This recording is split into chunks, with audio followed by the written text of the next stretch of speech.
시간에는 하나님이 주시는 말씀을 사모하오니 주여 성령께서 말씀하여 주시옵소서.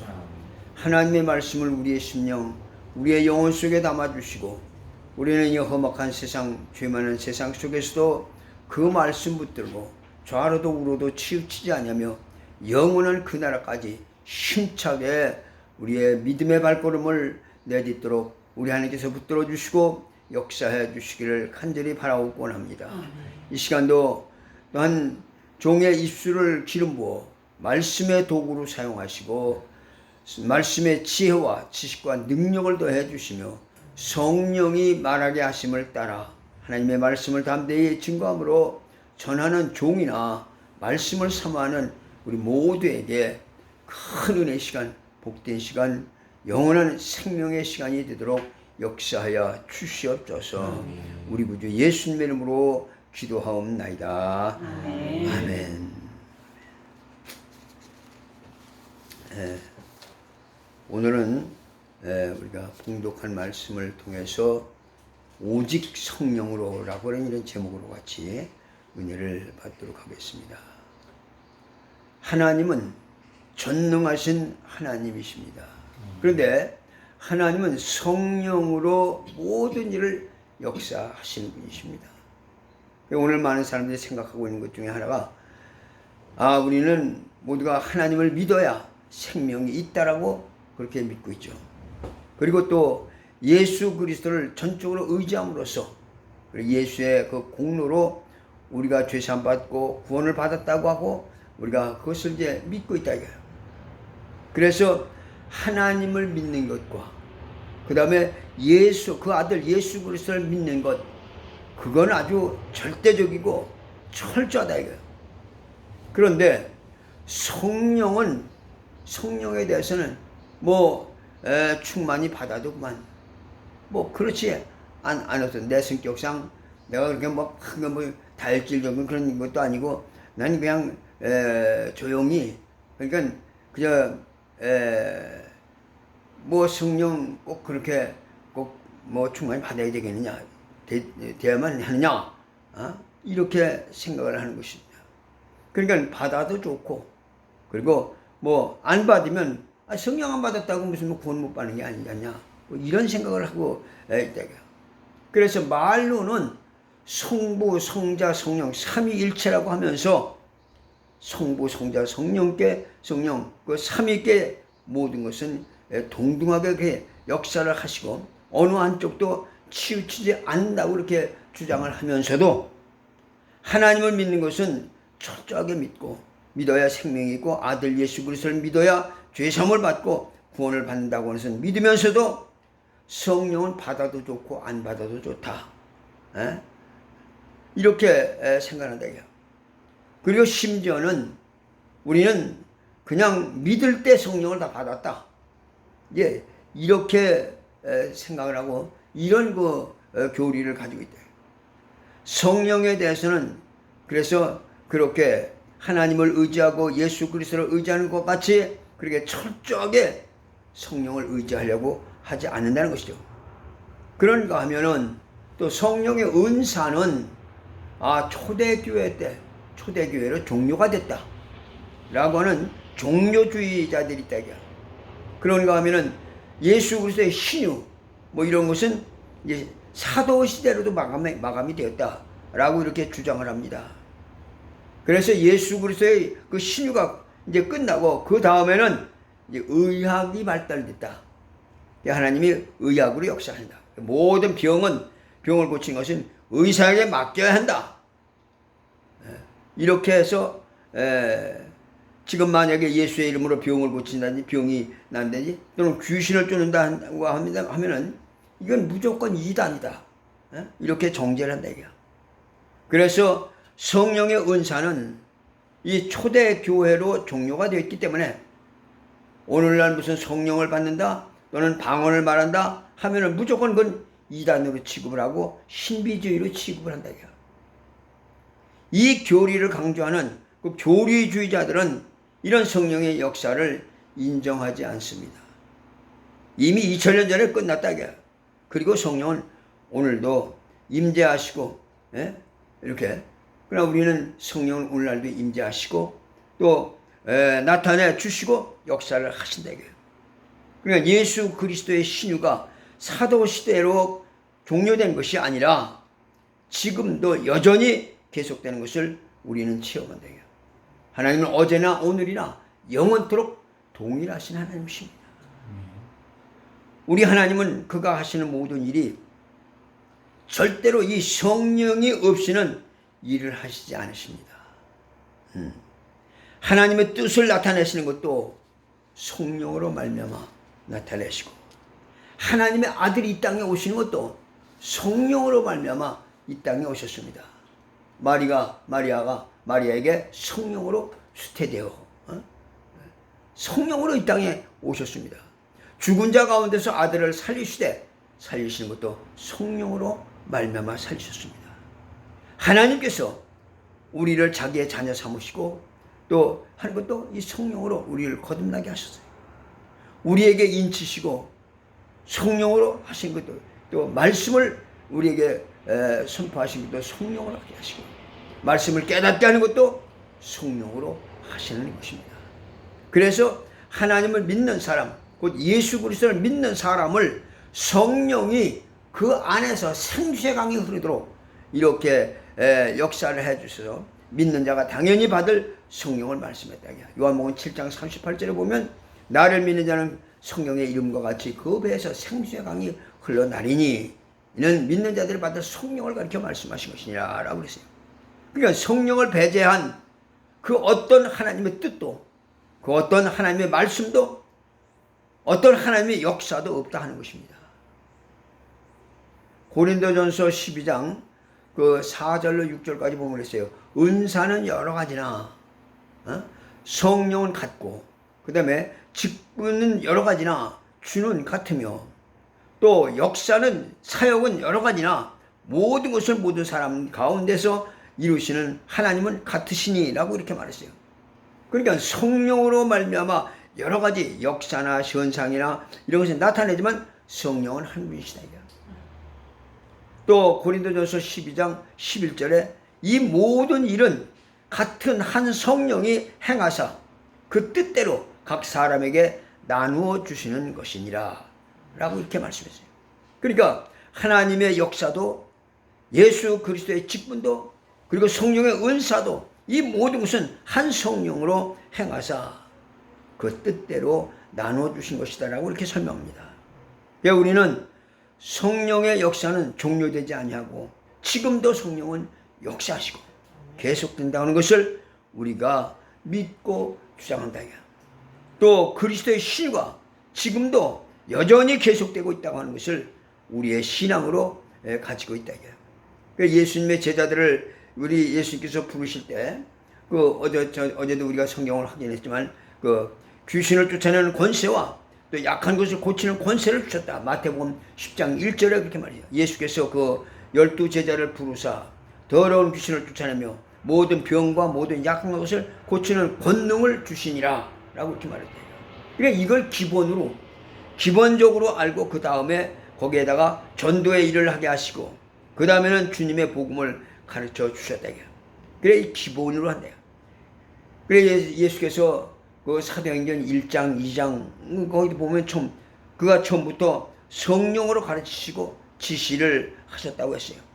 예수의 공생애는 요단강에서 성령을 받으시고 그 물 위에서 올라오시면서 그 성령이 하늘에서 내리셔서 성령을 받으시고 그 시간부터 성령의 이끌림을 받으셔 공생애를 시작했습니다. 그리고 그렇게 일하시다가 그가 십자가에서 죽으셨고 죽은 다음에 죽은 자 가운데서 살리신 성령이 또한 우리도 죽은 자 가운데서 그냥 살리실 것이라고 성경은 그렇게 말하고 있대요. 그래 만약에 우리가 성령을 배제한다면 우리는 율법만 남는 거예요. 네. 그러니까 로마서 8장 1절 2절의 말씀같이 그러므로 이제 그리스도 예수 안에 있는 자는 정죄함을 받지 아니한다. 결코 정죄함을 받지 아니하니 이는 그리스도 예수 안에 있는 성령의 생명의 법이 죄와 사망의 법에서 우리를 자유했다. 해방시켰다. 그 성령으로 하지 아니하고는 이 사망의 법, 곧 죄를 정죄하는 율법에서 해방할 수가 없습니다. 그러니까 오늘 많은 사람들이 믿을 때 성령을 받았다고 주장을 하기 때문에 무슨 성령을 믿을 때 성령 받았는데 또 받느냐 라고 이렇게 하는 사람들이 있어요. 그래서 성령을 배척하고 오직 인간의 지혜와 인간의 지식으로 한다 이거예요. 그래서 누가 기도를 한다고 하면 굉장히 막 욕을 하고 막 비난하죠. 그럼 그런 분위기에서는 기도하는 자가 아주 우스꽝스럽게 돼버리기도 한다 이거야. 신학을 공부하고 신학을 하려면 도서관에 가서 파묻혀서 도서관에서 그렇게 공부하고 하는 그런 태도를 가져야지. 신학하는 사람, 그게 신학하는 사람의 자세가 아니냐 이런 식으로 사람들은 생각을 한다 이거예요. 그래서 이렇게 기도하고 전도하고 처리하고 하는 것을 그걸 용납하지 않죠. 우린 여기서 중대한 문제를 해결해야 합니다. 고린도전서 1장 26절 이하에 보면 그랬어요. 형제들아 너희를 부르심을 보라. 육체를 따라 지혜 있는 자가 많지 아니하며 문벌 좋은 자가 능한 자가 많지 아니하며 문벌 좋은 자가 많지 않다. 많지 않다고 보세요. 그러나 하나님께서는 세상에 미련한 것들을 택하사 지혜 있는 자들을 부끄럽게 하려 하시고 세상에 약한 것들을 택하사 강한 자들을 부끄럽게 하려 하시고 그리고 없는 것들을 택하사 있는 것들을 폐하려 하시라니 이는 아무 육체라도 하나님 앞에서 자랑하지 못하게 하려 합니다. 그랬어요. 우린 자랑할 것이 없어요. 그래 하나님이 미련한 것들을 택하시고 그래서 문벌 좋은 자, 지혜로운 자, 능한 자들을 다 그들을 폐하셨다. 하나님의 그 12제자 가운데서도 그 당시에 그 바리새인도 있고 또는 서기관들도 있고 그 당시에 굉장히 그런 학자들도 이렇게 많이 있었지만은 그러나 그 당시에 서기관은 굉장한 그런 아주 굉장한 학자입니다. 그러나 예수님의 제자 중에는 바리새인 하나, 서기관이 하나도 없었다. 예수님의 12제자 가운데는 어부 무슨 가이사에게 세금을 받아서 받아주는 그 유대인으로부터 학대를 받는 세리 이런 정말로 별 볼 일 없는 그저 이름도 없고 문벌도 없는 12제자 중 제자 그 중에 하나는 또 탈락되고 11제자에 의해서 온 세상에 복음이 전파되고 그리고 오늘 기독교를 이제 기초했다 이거야. 그리고 고린도전서 오늘 2장 6절 말씀에 보면 그랬어요. 그러나 우리가 온전한 자들 중에서 지혜를 말하노니 이는 이 세상의 지혜가 아니요 이는 또 이 세상에서 없어질 통치자들의 지혜도 아니다 그랬어요. 여기 통치자라고 하는 것은 서기관들 같은 이런 사람들을 말하는데 서기관은 굉장히 높은 사람들이죠. 그러니까 그들의 해석이 옳고 그들이 쓰는 글이 교과서가 되고 막 그렇게 그러나 예수님이 오셨을 때 이들을 그들을 모아놓고 율법자들을 모아놓고 그 성경을 해석하려고 했지만은 그러나 정말 베들레헴 어디에 뭐가 어떻게 난다고 하는 그런 건 어렴풋이 되지만 그들은 이런 글이 있지만은 알지 못했다 이거야. 그래서 그 당시에 애매한 2살 이하의 미만 어린 아이들이 얼마나 많이 학살을 당했대요. 왜냐하면 하나님의 말씀은 성령으로만 알게 하셨다 이거예요. 요한복음 5장 33절 33절 보면 그랬어요. 너희가 요한에게 사람을 보내매 요한이 진리에 대하여 증언하였느니라. 그러나 나는 사람에게서 증언을 취하지 아니하리라. 다만 이 말을 하는 것은 너희로 구원을 받게 하자면 예수님께서 사람에게 증언을 받지 않는다. 이제 우리가 그걸 잘 이해를 해야 돼요. 요한은 세례 요한을 가르쳐 말하는 거예요. 여기서는 세례 요한은 그 마지막 율법과 선지자의 마지막이라고 했어요. 요한복음 마태복음 11장 11절에 보면 있어요. 그래서 그 마지막 선지자가 율법을 말할 수는 있지만은 예수 그리스도에 대해서 증거할 수가 없다. 예수께서 그러나 나는 사람의 증거를 받지 아니한다 라고 이렇게 말했어요. 여기 요한은 여자가 낳은 자 중에 가장 제일 큰 자라고 그랬어요. 요한복음 마태복음 11장 12절에 뭐라고 그러는 거니? 내가 진실로 너에게 말하노니, 예수님께서 말씀한 거예요. 여자가 낳은 자 중에 세례 요한보다 큰 자가 일어남이 없도다. 그러나 천국에서는 극히 작은 자라도 세례 요한보다 크다 그랬어요. 지금 굉장히 지금 이 사람들이 보니 이게 난해하다고 그러고 해석하기 참 힘들어, 어렵다고 이렇게인데, 이건 복음을 알면 너무나도 쉬운 거예요. 뭐냐? 여기 이 세례 요한은 하나님을 아버지라고 부르지 못했습니다.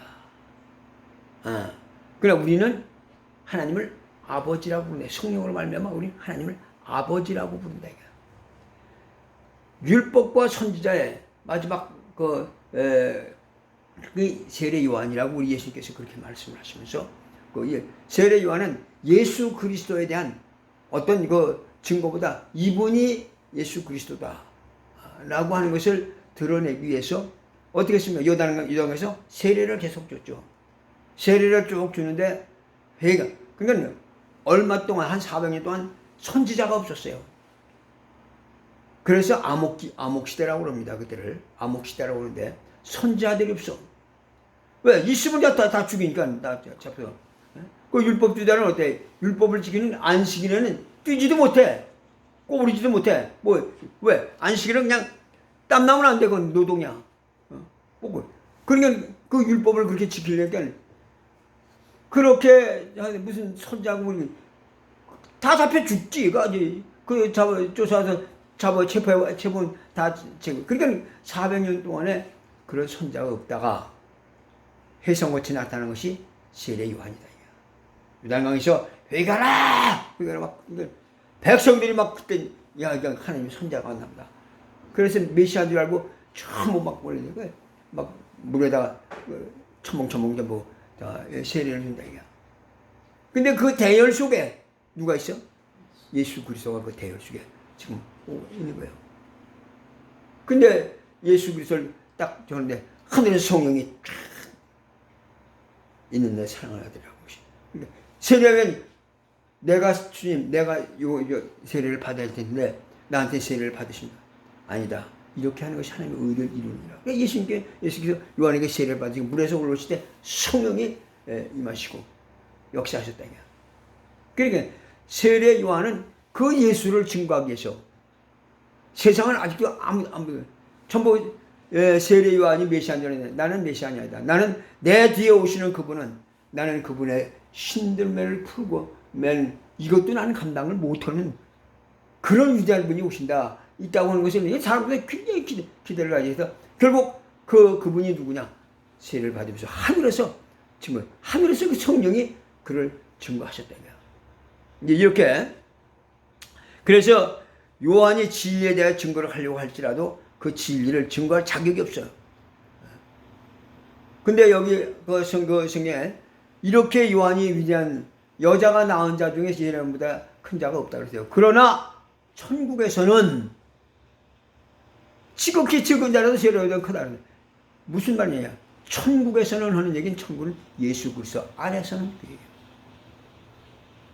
예수 그리스도는 여기 천국이라는, 예수 그리스도는 그냥 한 인간, 개인 그런 신분이 아니고 그가 이 땅에 오신 것은 하늘나라가, 천국 하늘나라가 이 땅에 오신 것이다. 하늘의 권세가 이 땅에 오신 것이다. 그렇기 때문에 예수 그리스도 안에 있는 자는 세례 요한, 아무리 지금 우리 험이 세례 요한은 정말 감히 우리가 세례 요한의 그 신앙을 어떻게 흉내라도 낼 수 있고 어떻게 뭐 하겠어요? 우린 감히 거기 흉내도 못 낸다 이거야. 그런데 세례 요한은 그렇게 여자가 낳은 자는 세례 요한보다 더 큰 위대한 자가 없다고 그랬어요. 그런데 천국에서는 그 얘기는 예수 그리스도 안에서는, 예수 안에서는 지극히 적은 자라도, 우리는 흠이 많고 약점이 많고 죄가 많고 허물이 많고 정말 아주 형편없는 그런 자라 할지라도 세례요한보다 낫다. 왜? 우리는 성령으로 말미암아 하나님의 자녀가 됐다. 세례요한은 하나님을 아버지라고 부르지 아버지라고 부르지 못했다는 얘기는 종이야. 모습이다 이게. 이분이 그 하나님의 아들은 하나의 예수를 그렇게 드러냈지. 세례요한은 하나님을 아버지라고 부를 자격이 없다 이게. 거기에 차이. 그러니까 신분의 차이다 이거예요. 우리가 그게 자꾸 신앙생활들 뭐 누가 똑바로 하냐 뭐냐 자꾸 윤리도덕에다 맞춰놓으니까 이게 도대체 이게 해결이 안 되고 분간이 안 되는 거예요. 신분이 달라. 우리는 예수 그리스도 안에서 우리가 아무리 죄가 많고 아무리 허물이 많다 할지라도 예수 그리스도의 보혈의 능력은 그보다 더 커. 그래 우리의 모든 죄는 예수 그리스도 안에서 다 문제 다 해결받았기 때문에 의롭다함을 받는 것이 내가 내 바르게 살았고 내가 의롭게 살고 내가 공로가 있고 뭐 이래 해서 그래서 너 참 의롭겠다 이렇게 우리가 공로 받는 것이 아니라 우리의 모든 허물과 죄는 예수 그리스도께서 이미 십자가에 짊어지시고 곧 해결해 주셨기 때문에 우리는 예수 안에 들어가기만 하면 우리는 의롭다함을 받는 것이다. 여기서 이제 우리가 신앙생활을 잘 해야 되지. 뭐 말씀이 참 이렇게 또 길어지는데 우리가 바르게 살고 정말 예수 안에서 바르게 이것은 이제 성령의 복음의 강령이라고 그래요. 구원받은 자들이 바르게 살고 옳게 살고 하는 건 다 우리가 우리 공로는 상급이야. 하나님의 나라에서 우리가 받아야 될 상급이지 그것 때문에 우리 구원의 조건이 아니라는 것이다. 이게 이제 차이가 있는 거야. 그래서 예수께서는 난 사람의 증거를 받지 아니한다 라고 하는 얘기는 이 사람 그런 세례 요한도 예수의 증거를 증거할 수가 없는 거야. 그런 그 신분 증거할 자격도 아니고. 그 요한복음 8장 18절에 뭐라고 그러냐면 내가 나를 위하여 증언하는 자가 되고 그 예수님이 예수님 자신을 증언한다 이거야. 또 두고 나를 보내신 아버지도 나를 증언하시니라. 그러니까 예수가 예수를 증거하고 하나님 아버지가 예수를 증거한다 이거야. 그러니까 여기서 이제 우리 그러니까 진리를 증거하는 분은 하나님 아버지가 증거하고 예수님 자신이 증거하신다. 그러니까 이 열등한 그런 피조물들, 이 피조물들에 의해서 진리가 증거되는 것이 아니다 이거야. 그 귀신이 예수를 보고 뭐라 했어요? 하나님의 거룩한 자니다. 난 당신이 누군 줄 아노니 하나님의 거룩한 자니다. 아직 때가 안 됐는데 어떻게 우리를 괴롭히려 오셨습니까? 예수를 알아봐요. 그때 아무도 예수가 누군지 몰랐어요. 그때 야 너 참 귀신같이 하는구나 하고 귀신의 그 증거를 예수님께서 허락하시는 거 아니야. 잠잠하라. 더 이상 귀신 따위에 그 열등한 것에 의한 예수님은 증거를 받지 않으신다. 여기서 이제 우리가 이걸 그래서 그러므로 오늘날도 예수의 증인이 되는 것은 뭐 아무나 증인이 되는 것이 아니라 성령으로 오직 성령으로 말미암아 가능한 것이다. 그냥 우리 인간의 어떤 지식이나 이런 것이 아니라 예수님께서 사도행전 1장 2장 그거 다 거기서 말씀하신 것 같이 그가 부활하신 다음에 이제 제자들을 만나고 성령 받아라. 성령이 너에게 임하시면 너희가 권능을 받고 예루살렘과 온 유대와 사마리아 땅 끝까지 내 증인이 되리라. 성령을 받은 자만이 예수의 증인이 되는 거예요. 그러니까 예수를 증거하는 것이 누가 증거하느냐? 예수님 자신이 증거한다고 그랬고 또 하나님 아버지가 나를 증거한다고 그랬고 그 다음에 성령이 나를 증거하시는데 성령을 받은 자들에 의해서 예수가 증거되는 것이다. 그래 열등한 그래 세상에 무슨 철학이나 무슨 뭐 지식이나 뭐 이런 거 가지고 그건 예수를 증거할 비유는 돼. 그런 차이가 있다고 하는 것을 우리가 잘 알아야 돼요. 그래서 진리의 성령이 오시면 그가 나를 증거할 것이다. 요한복음 14장 그 26절에 보혜사 곧 아버지께서 내 이름으로 보내실 성령 그가 너에게 모든 것을 가르치시고 성령이 이제 내가 너에게 말한 모든 것을 생각나게 하리라. 성령이 오시면 그렇게 그래서 성령으로 하는 것과 인간의 지혜로 하는 것이 다른 점이 뭐냐? 인간의 지혜로는 하나님을 알 수 없다 이거야. 그건 뭐 연구하고 지식 학문으로 그걸 아니에요. 성령으로만 실상을 말할 수가 있다. 그래 인간의 지혜는 하나의 비유를 말할 수는 있어도 성령만이 실상을 말할 수가 있다. 그래 요한복음 16장 7절에 보니 내가 실상을 너에게 말하느니 내가 가는 것이 너에게 유익하다. 가면 성령을 너에게 보내리니. 성령이 이 실상을 말해요. 예수님께서 성령이 오셔서 뭘 하느냐? 죄에 대하여, 의에 대하여, 심판에 대하여 책망하시리라. 그럼 죄에 대하여가 뭐냐? 성령이 오셔서 죄가 뭐냐? 오늘날 사람들은 죄 하면 그냥 율법에 비춰가지고서 이건 죄가 되고 저건 죄가 되고 이렇게 적은데요. 성령이 오셔서 그거는 율법으로 저촉된 모든 죄는 예수 그리스도가 이미 십자가에서 다 해결해 주셨어. 그 성령이 오셔서 죄가 뭐냐? 성령이 오셔서 저희가 나를 믿지 않냐면 누구 예수를 믿지 않냐는 것이 죄예요. 불신앙의 죄예요. 다른 게 죄가 아니라 나를 믿지 않는 것이 죄예요. 의가 뭐냐? 의는 내게 나를 보지 못한 내가 아버지께로 가니 네가 다시 나를 보지 못한다. 무슨 소리예요? 우리가 예수 그리스도는 이미 가시게 된 눈으로 우리 예수를 보지 못했다 이거야. 그러나 우리가 예수를 믿는 그 믿음을 의로 보시는 거예요. 그러니까 이게 실상이다. 성령으로 말해요. 그래 이제까지 성령으로 하지 아니한 그런 지혜는 죄에 대하여 하나의 윤리 또는 도덕 이런 걸 강조하는 율법이다. 그래서 성령으로 할 때는 믿지 않는 것이 죄라는 것을 내가 분명히 알아.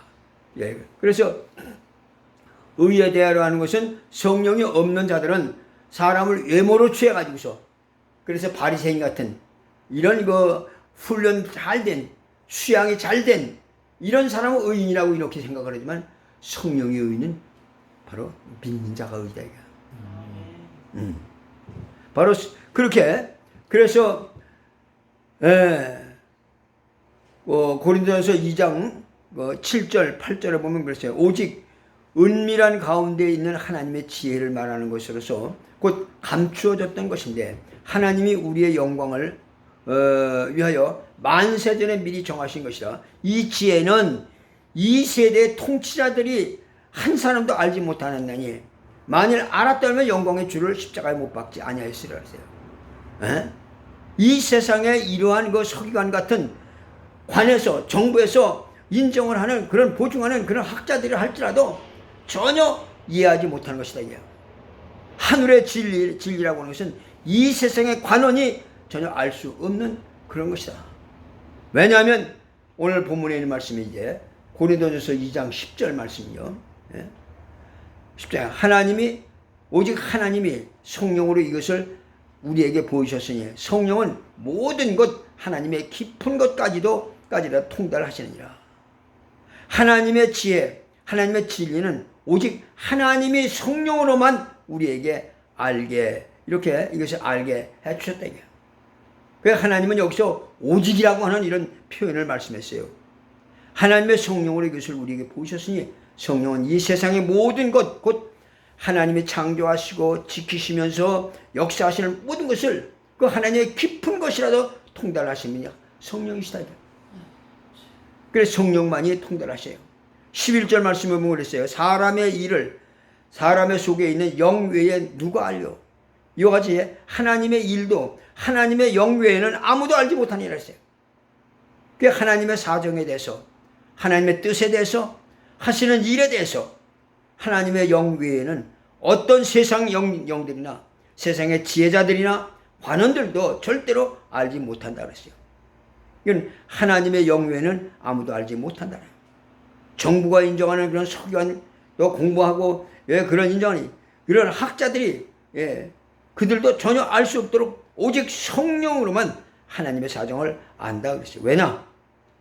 그만이 하나님의 깊은 것이라도 통달하시는 분이시기 때문이다. 12절에 뭐라 그랬어요? 우리가 세상의 영을 받지 아니하고 오직 하나님으로부터 온 영을 받았으니 이는 우리로 하여금 하나님께서 우리에게 은혜로 주신 것들을 알게 하려 하심이라 그랬어요. 자, 우리가 성령을 받으라고 말씀하셨죠. 우리에게. 그래서 성령을 받았다. 그 성령을 받게 하신 이유가 뭐냐? 이는 하나님이 우리에게 은혜로 주신 것들, 이런 것들을 뭘 줬습니까? 예수를 우리에게 주셨고, 또 그의 피를 우리에게 주셨고, 성령을 이렇게 우리에게 주시고, 은사를 이렇게 주셨다 이게요. 이런 은혜로 주신 것들을 알게 하려고 성령을 우리에게 주셨다. 이게 하나님이 우리에게 은혜로 주신 것들을 사람의 어떤 지혜나 세상의 간원의 지혜로는 판별할 수가 없는 것을 오직 성령으로만 이를 알게 하셨다는 것입니다. 만약에 우리가 성령으로 하지 아니하고는 알 수가 없는 것입니다.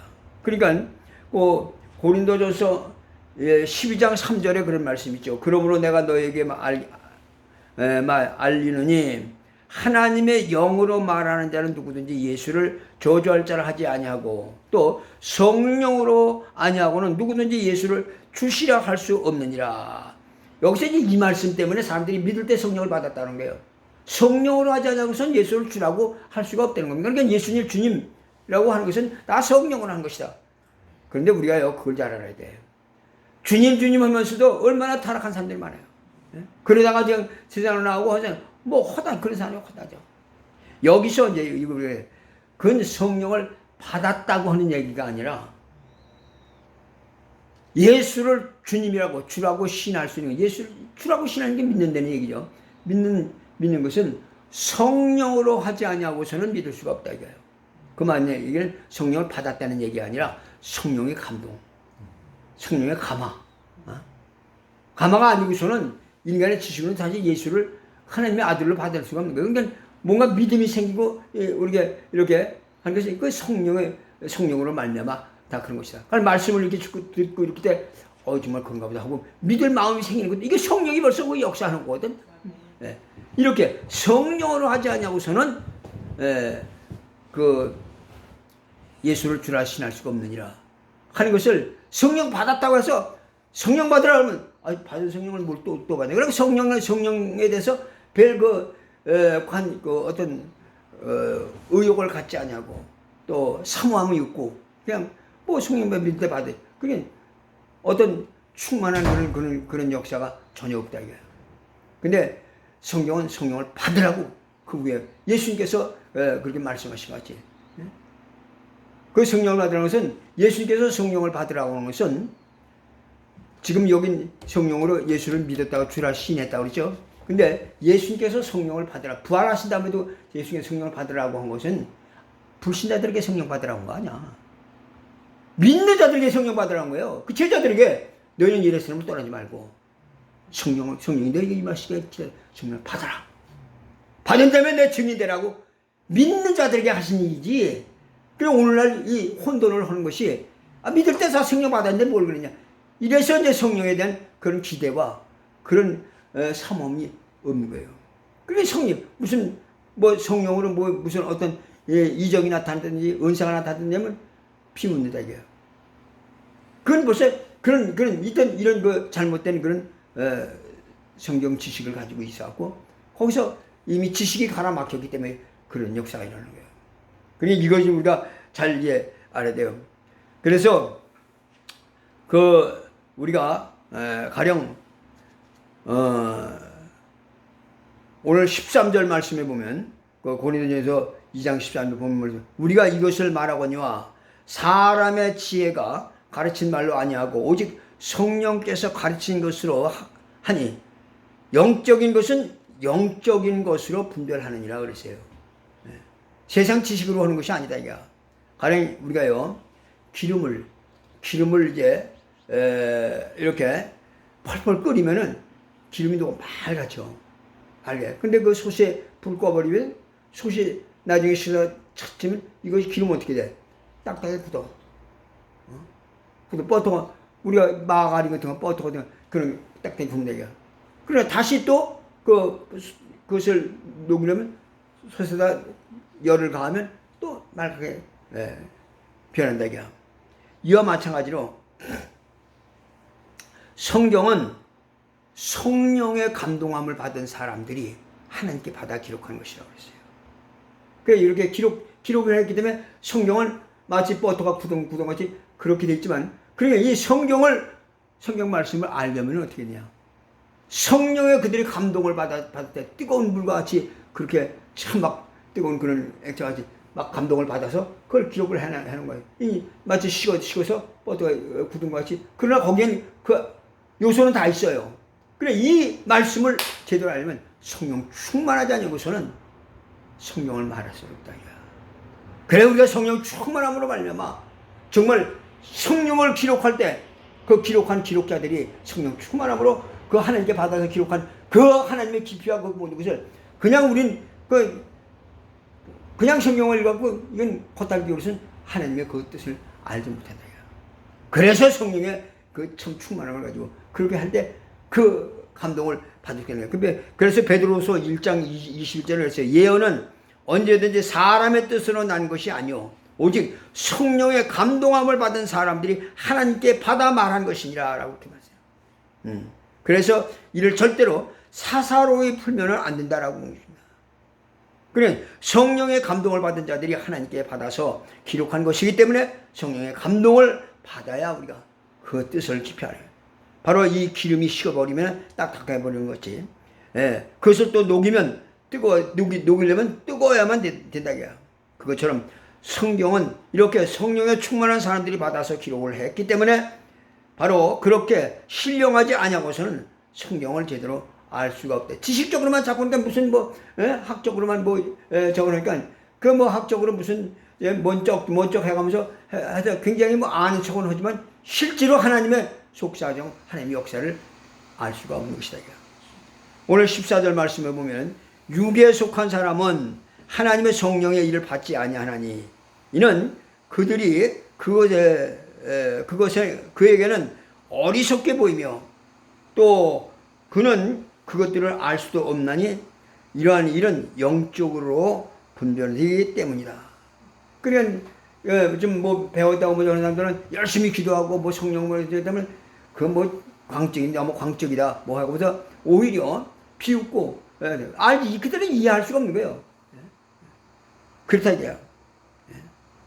그래서 육에 속한 사람은 하나님의 성령의 일을 받지 아니한다. 성령이 감동하셔서 또 성령이 거룩하게 하신 그런 일들을 전혀 받아들이지 않습니다. 오히려 무식하게 보고 미련하게 봅니다. 15절에 뭐라고 했어요? 신령한 자는 모든 것을 판단하나 자기는 아무에게도 판단을 받지 아니하느니라. 무슨 말이냐? 신령한 자는 다른 사람을 판단할 수는 있어요. 그래도 다시 말해 설득할 수는 있어도 자기가 설득을 당하진 않는다. 그 기준이 바로 어디냐? 성경이다. 16절에 누가 주의 마음을 알아서 주를 가르치시겠느냐? 그러나 우리가 그리스도의 마음을 가졌느니라 라고 이렇게 말했어요. 그러니까 누구든지 성령을 얘기하려면 성경을 얘기하려면 성령에 충만해 가지고 얘기를 해야 한다는 것입니다. 그렇지 않고 사람의 어떤 지혜나 관원의 지혜나 또는 세상의 어떤 사람의 그런 지식을 가지고 그것으로서 하나님을 이해하려고 한다거나 하나님의 일을 이해시키려고 한다는 것은 오해다 하는 것입니다. 성령으로 말미암은 그런 사람들만이 성령의 가르친 말씀을 이해할 수가 있고 그래서 누가 주의 마음을 알아 가르칠까? 그리스도의 마음을 가지려면 그리스도의 영이 있어야 한다는 것입니다. 로마서 8장 9절에 그랬어요. 만일 너희 속에 하나님의 영이 거하시면 너희가 육신에 있지 아니하고 영에 있나니 누구든지 그리스도의 영이 없으면 그리스도의 사람이 아니니라 라고 했어요. 그리스도의 영, 성령이 우리 안에서 성령을 갖지 아니하고서는 절대로 하나님의 마음, 하나님의 속사정을 전혀 알 수가 없다. 그러니까 참 우리가 성령의 감동이 돼가지고서 우리가 참 제대로 어떤 데는 참 막 그 감동이 내 안에서 나도 모르게 막 그런 참 막 눈물이 쏟아져 나오기도 하고 또는 여러 가지 막 참 심해 그런 것은 우리 눈에 보이는 것이 아니라 하나님의 그런 감동, 우리가 성령으로 감동하니까 하나님과의 어떤 그런 교감이 이루어지는 것이다. 그걸 가만 따라 가면서 이런 것이 아니고 정말 우리가 그런 하나님의 말씀을 바로 깨닫고서 그 말씀을 그대로 우리 마음에 그대로 가지려고 한다면 하나님 반드시 성령으로 역사하신 분이시니까 성령은 우리 가운데 역사를 하시는 것입니다. 그래서 그리스도의 영 성령을 갖지 않냐고는 절대로 하나님의 마음을 알아서 하나님을 가르치지 못한다. 그래서 우리가 오직 성령을 초월하지 말아야 한다. 성령. 우리 모두가 정말 그래서 평생을 성령으로 하나님을 알고 성령으로 하나님의